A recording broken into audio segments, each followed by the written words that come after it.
Okay, so I'm watching all this stuff go on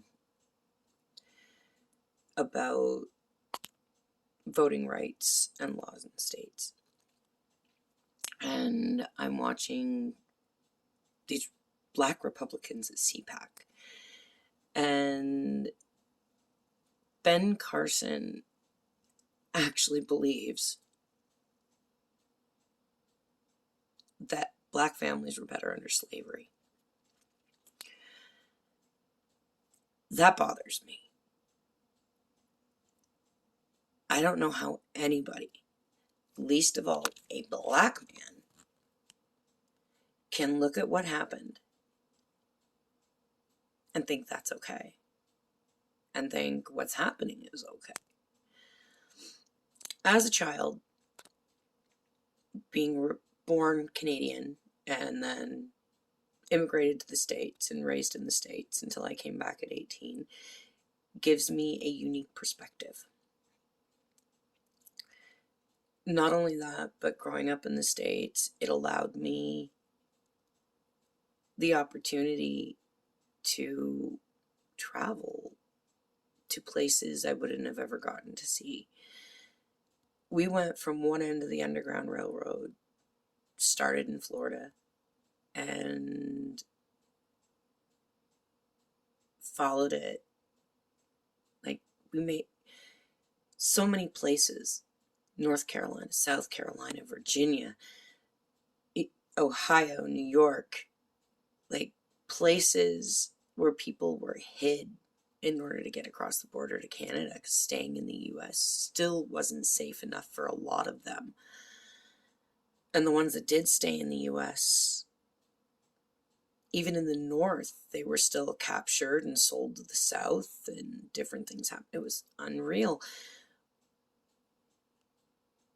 what they did to people, how they treated people, children, mothers, fathers, sons, sisters.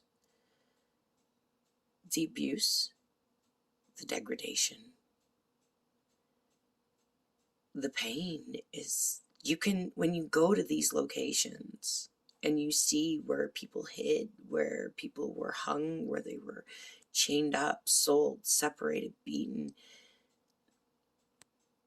There's something in the air in these places. You can feel it. It's heavy.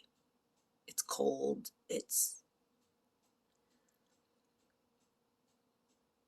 just sad. I've been to plantations. I've been to Civil War reenactments. And as fun as it is to dress up, put a snoot on your head, and, run around and play North versus South, I can see people enjoy that.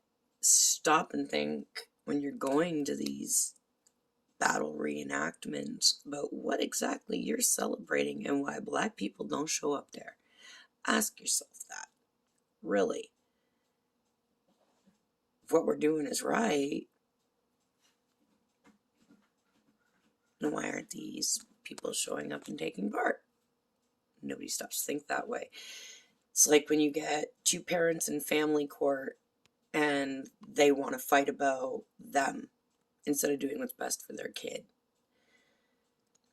Right now, the US Senate and Congress aren't doing what's best for the people. They're fighting over what's best for them. At least the Republicans are, for the most part. And it's sad because I was raised Republican. I believe in a lot of Republican values, but the Republican Party is not the Republican Party anymore. And it is what it is. Maybe it's time people accept change. Not everybody in the world is your enemy. But the toxicity needs to stop. Just my thought. What do you think?